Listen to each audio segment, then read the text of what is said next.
नमस्कार दोस्तों, कैसे हैं आप सब। आज हम बात करेंगे चैत्र नवरात्रि के बारे में। कन्या पूजन का शुभ मुहूर्त कब है, इसके बारे में बात करेंगे।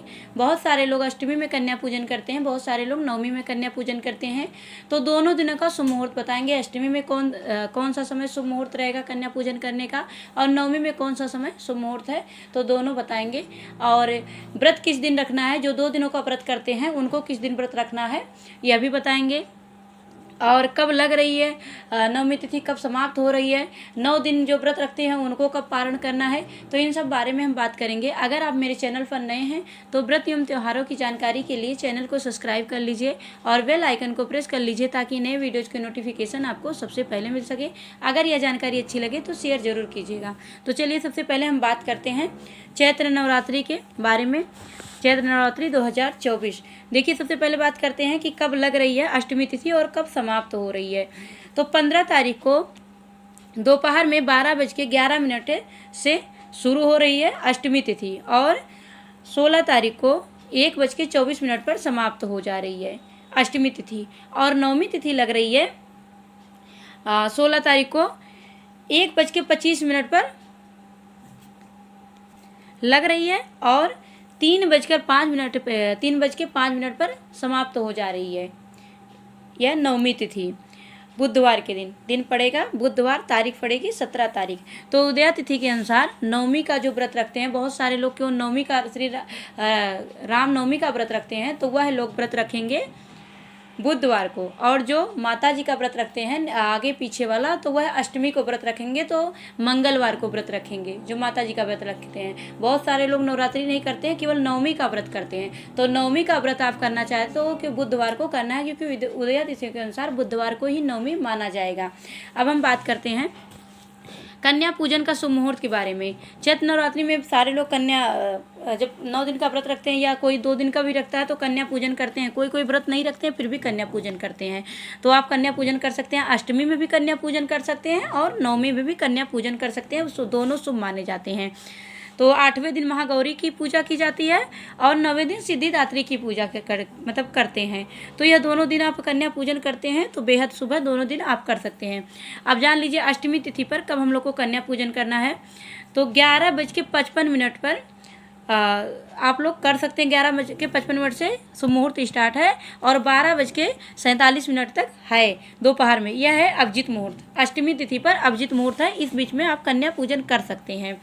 और देखिए, कन्या पूजन नवमी पर आपको करना है 6:27 से लेकर और 7:51 तक शुभ मुहूर्त है कन्या पूजन का। तो सबसे अच्छा जो शुभ मुहूर्त है वह है नवमी के दिन ही, और वह सुबह में ही है। 6:27 से लेकर 7:51 तक है। इसी बीच में आप लोग कन्या पूजन कर लीजिए।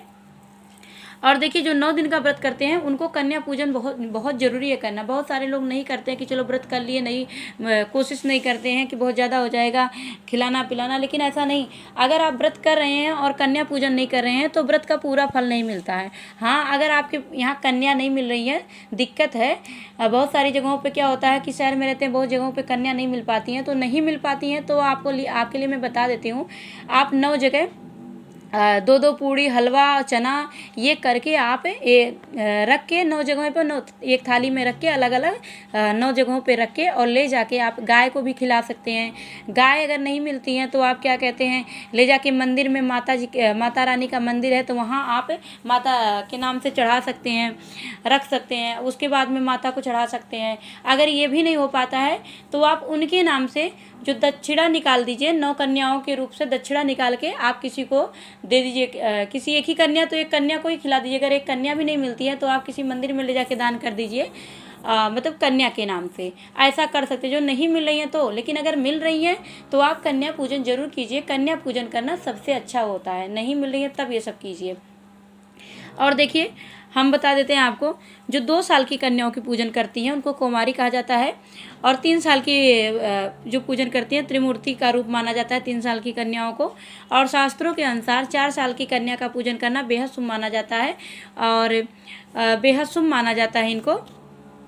5 साल की कन्या का पूजन करते हैं तो रोहिणी का रूप माना जाता है। 6 साल की कन्या का पूजन करते हैं कालिका का रूप माना जाता है। और 7 साल की अगर कन्या का पूजन करते हैं तो चंडिका का रूप माना जाता है। 8 साल की कन्या का अगर आप पूजन करते हैं तो सामूहिका का रूप माना जाता है। और अगर आप 9 साल की कन्या का पूजन करते हैं तो माँ दुर्गा की रूप मानी जाती है।